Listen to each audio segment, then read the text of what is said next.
káàbọ̀ padà sórí ètò bá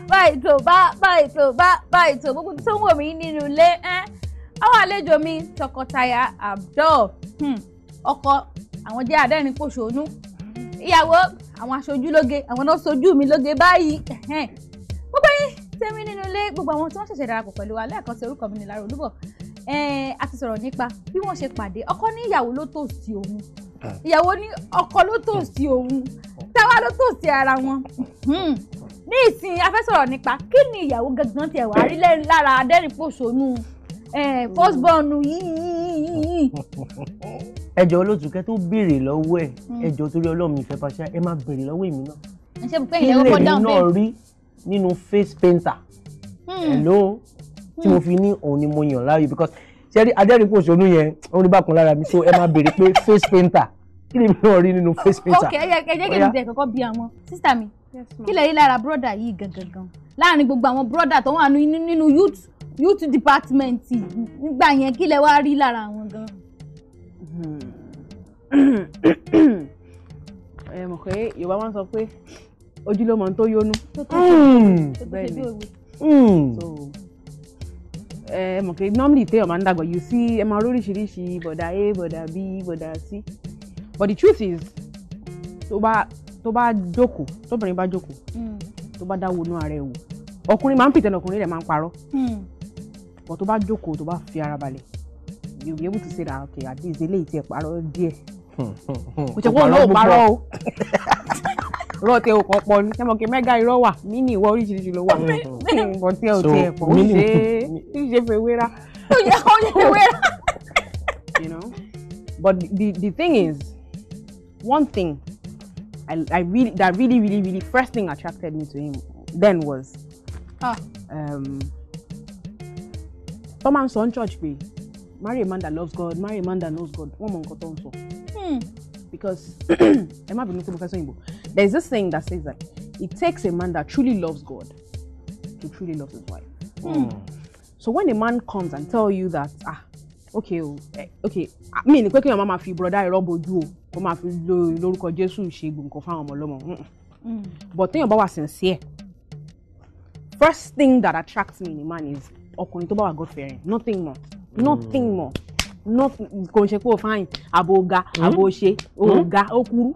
má sọ yẹn but I'm serious first thing first is God fearing. má sọ yẹn fún camera. ó dẹ̀ wà focused ó ṣe wà Ìjẹ̀bú ni o ó ga jù. Ìjẹ̀bú tí mo mean ni pé kò ń ṣe pé bí a pé kòkìn náwó àbí kòkìn but ẹ mọ̀ pé nísìnyí nsìn mo ní issue yìí nsìn mo á kọ́kọ́ tẹ fún pé mo ní 5 naira yìí báwo ni kí n ṣe ná ní báwo ni kò ṣe ná fọ́sọ́jà aṣọ ní lọ kó sí báǹkì bí ní ẹ̀bọ̀ tó bá fi ṣe business báyìí bàbá ìṣúná kó máa multiply mi tí má dájú kò tí má rò sí ló pè mí B náà make sense A ò make sense. But the thing is, C nǹkan tí C fún mi ó better ju nǹkan tí B sọ lọ. So tí C bá wà consistent lórí making sense, making money, being productive, C wants to see you grow. Kò ń ṣe ọkọ tó jẹ́ kó feel pé okay ẹ má ti fẹ́ o máa jókòó sílé ni. So nǹkan tó really attract me is because he's God fearing, he wants to see you grow. Kò ń ṣe pé bí akókò kan jókòó no, he wants to see you be a better person. It makes you laugh. And you know, women everybody likes to laugh. Funny enough, wọ́n máa ń pa mí lẹ́rìn. Wọ́n máa ń pa mí lẹ́rìn. But sincerely, it's not about no. Ẹ má get me wrong o. Look matter o. Ìmọ̀nì pé kéèyàn fẹ́ kíni o. Because the thing is that the first thing that attracts you is that person's look. Ẹ jẹ́ ká wà sincere. So like look yẹn.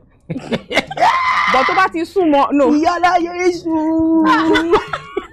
Oh like look. Ó pè mí lọ́wọ́ kan ni bíà. The truth is that ẹ jẹ́ ká sincere.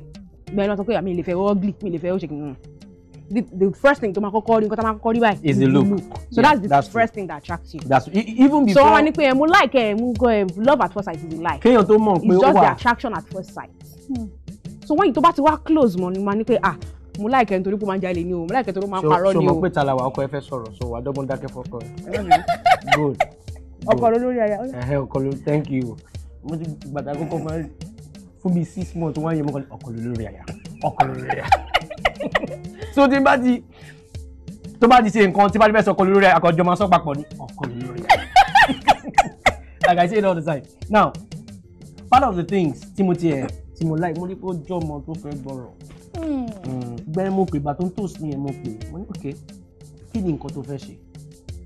Mo ní mo lọ school mo ṣe mascom mo sọ báyìí bí mascom yẹn sẹ́gbẹ̀ iṣẹ́ ọwọ́ mo ń bẹ sọ mi bẹ sọ̀rọ̀ ní mo like make up mo ti kọ́ díẹ̀ good o like ẹ̀ o ní yẹn mo ní yà wá lọ ṣe brush up kò ní wá lọ ṣe brush up mo dẹ̀ sọ fún wábì kan tó ti fẹ́ lọ àìtí máa rí gbogbo táìmì ẹ̀ ìgbà yẹn kan àìtí mọ̀ gba máa fẹ́ ra gan wábì kan tó mọ̀ kó ti lè kọ́ dáadáa iye tó bá sọ wá jẹ́ kí n mọ̀ iye tó sọ kò jẹ́ kí n mọ̀ ó ṣàlọ́ sanwó fúnra rẹ̀ ìgbéraga you get what I'm saying. Yeah, ìgbéraga you know ọmọ tó ń kọ́ dáadáa nìyẹn tó wọ́n pé I don't need your money. mo ń sọ ìgbéraga ó wọ́n pé I don't need your money ìgbéraga nìyẹn that's right.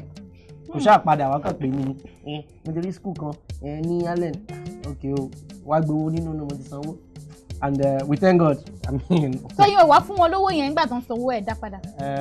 Actually. ẹ tó tókè. gbà tí mo ní jẹ̀bù léyàn ẹrù tó mú un parọ́. Actually Sherry. kí ló tẹ̀yìn ò fún wọn ní owó yẹn nígbà tó ń sanwó.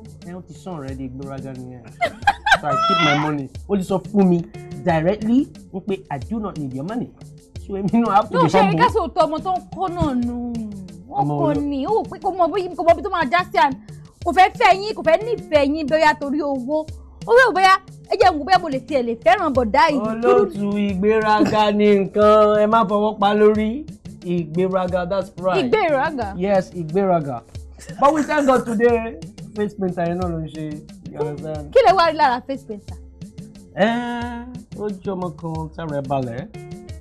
Yeah, ara balẹ̀ dáadáa. Okay. You know, and ìgbà yẹn náà ó máa ń lọ ṣọ́ọ̀ṣì báyìí. Like seriously, ó máa yé ó máa ń lọ ṣọ́ọ̀ṣì. Ó ní ọjọ́ kan tí mo pè hello alpha ó wà ní ṣọ́ọ̀ṣì. Ibo ni ṣọ́ọ̀ṣì wà? Ẹ má dárúkọ ṣọ́ọ̀ṣì, ẹ má dárúkọ ṣọ́ọ̀ṣì. Ẹni tẹ̀ dárúkọ ẹ̀ one mountain níbi bá ní you are in the mountain give me the address of the mountain. Ẹyin ló bá ṣe lẹ́lẹ́ débẹ̀. Let me come and meet you on the mountain. Mi wá sí mountain ni bá rí wọn lórí òkè lórí òkè lẹ́wà àwọn náà lè gbàdúrà lórí òkè mo lè padà síkò. sísà mi ìgbà tó tẹ rí wọn báwo lè ṣe fíò. àmọ́ àwọn nǹkan tí mo ṣe tó trip ẹ̀ gan. I was shocked o because me expect for ma wa I'm a good Christian but mi kì í ṣe Christian mo lọ mountain mo lọ ìjọ yẹn mo kàn lọ sọ́dọ̀ bí ẹ̀gbọ́n mi kan àwọn àti mọ́mí wá nípa àwọn lọ sí mountain àwọn fẹ́ lọ mo dẹ̀ ti máa ń gbọ́ mountain mi mọ̀ nǹkan tó ń jẹ́ bẹ̀ mo wà let's visit jẹ́ ká lọ even though we're dating now mo máa ń sọ fún pé mo ń lọ bí báyìí o mo ń lọ bí báyìí mo ń lọ báyìí but kì í mi ìjọ yẹn mi sọ fún because impromptu ni mo dẹ̀ lọ ó dẹ̀ pé mi network gan ò dá ibi tí mo wà network ò dá ibo ló wà sí network ò dá mi mountain náà pé bẹ́ẹ̀ o kí ibo níbẹ̀ ibi báyìí níbẹ̀ báwo ló ń ṣe máa débẹ̀ ó dà pé tó bá ń bọ̀ látẹ̀kọ̀ báyìí in fact mo gbé fóònù fún àǹtí ẹni pé téèyàn bá fọ́ látẹ̀kọ̀ so I just mo kàn fi kò kàn béèrè in sake àwọn dẹ̀ ń pray lọ olúwa kádà ètò ṣe olúwa tán ti dẹ̀ máa lajú ẹ ló mo wà ní mo dẹ̀ bọ́ta ó dẹ̀ tún ti pò ti dé ẹ tún ti wá mi débi ẹ káàbọ̀ sórí ètò. So those were the things you get what I'm saying. ìgbà mi gan mo lè fẹ́ kúrò lẹ́kọ̀ọ́ máa ti tan bluetooth mi máa pè mo lè bá sọ̀rọ̀ láti Èkó títí máa fi dábẹ́ òkúta kò dẹ̀ nímọ̀ bluetooth nǹkan drive náà okay so what's up kí ló ń ṣẹlẹ̀ the next thing máa kọ́ ni ó yá jáde lẹ́nu gé mo ti pa àkálí rọ́ ni màá ní jáde so àwọn nǹkan bẹ́ẹ̀ yẹn ń tọ́tọ́ rí ẹ̀ kọkùnrin tó lè ṣòro àwọn nǹkan bẹ́ẹ̀ yẹn mo ṣàn wọ́n ni you understand I'm so scarce in the market. I know you are already scarce because you have been taking. Yes, I've been taking but this hand is available. Which one? But this one is not available. This one is available. It's not available. Yeah, but this one is available. Okay. Abilékọ Mọ́kànlá, ẹ̀yin náà gbọ́ ìmírí sókè. Eléyìí náà wà available. Eléyìí free. Eléyìí free. No, kò free o.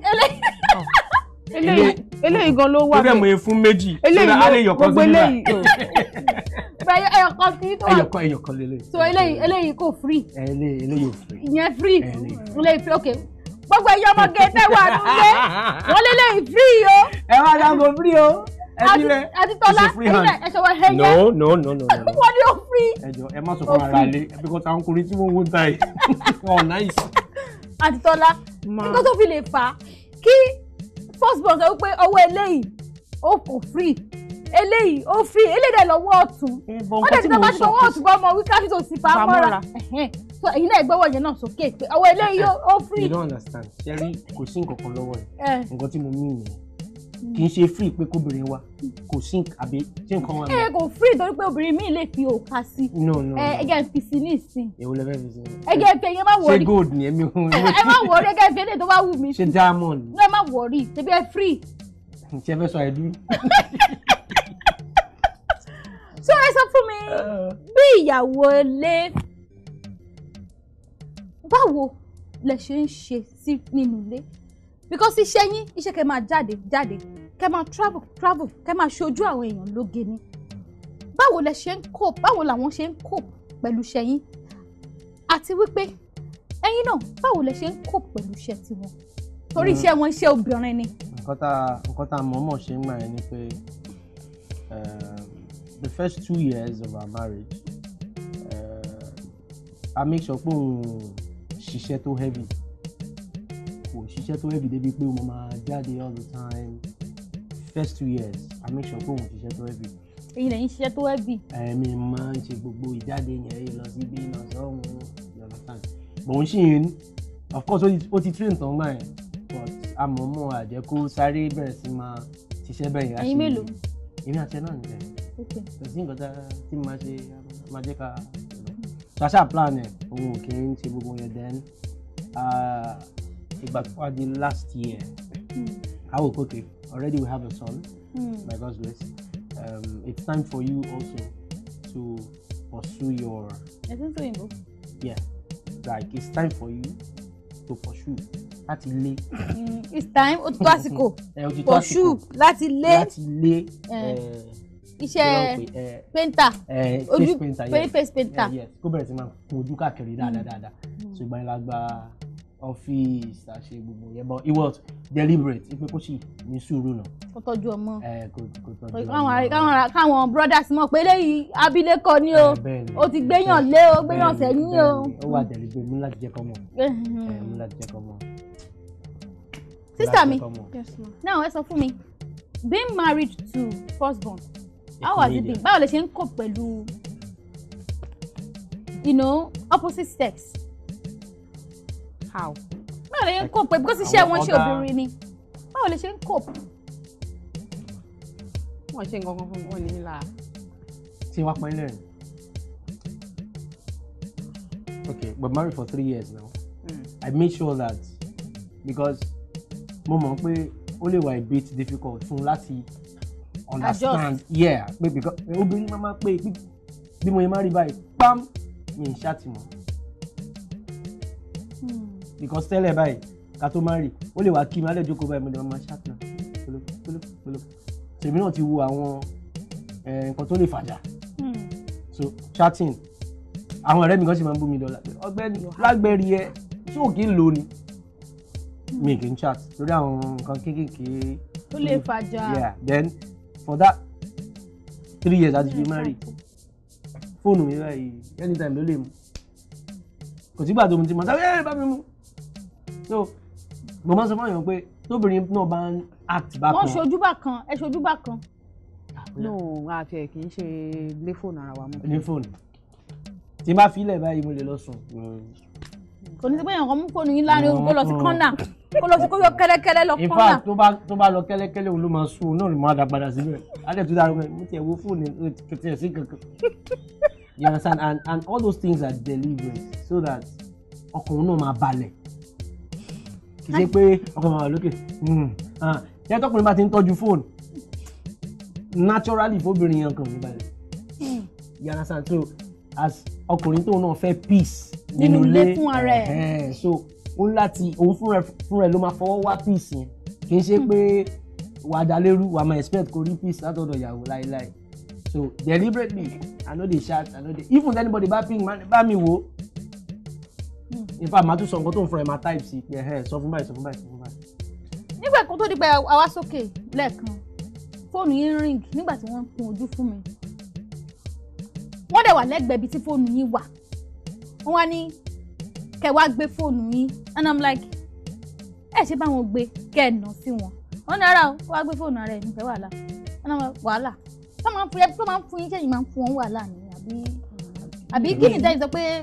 kò kù sí wàhálà kankan. mi ì gbé kọ́ọ̀lù ẹ̀ rí except he tells me to mi ì rórí. kí ni ìdájọ́ òkè ní gbé kọ́ọ̀lù ọkọ yín. orúkọ tiẹ̀ lọ rẹ́gísítà sórí sim card yẹn kò ń ṣe tèmi so òun ló ń pè òun ló fẹ́ bá sọ̀rọ̀. you get what I'm saying? kò kí ń ṣe tèmi.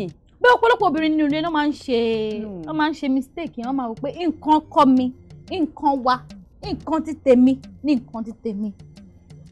But kí ni mo rí sọ̀rọ̀ yẹn tọkùnrin bá bóbìnrin gbé kọ́ọ̀lù tóbìnrin kì í ṣe pé ó bad bẹ́ẹ̀ yẹn kò sí big deal ń bẹ̀. Okay. kò sí big deal ń bẹ̀. it's a big deal bẹ́ẹ̀. Okay. it's a big deal. Okay. gbogbo ẹ̀yin tèmi nínú ilé tọkọtaya Abdul wọ́n sì wà ń kálẹ̀ o ẹja lọ sílé agbára gbédé àsìkò.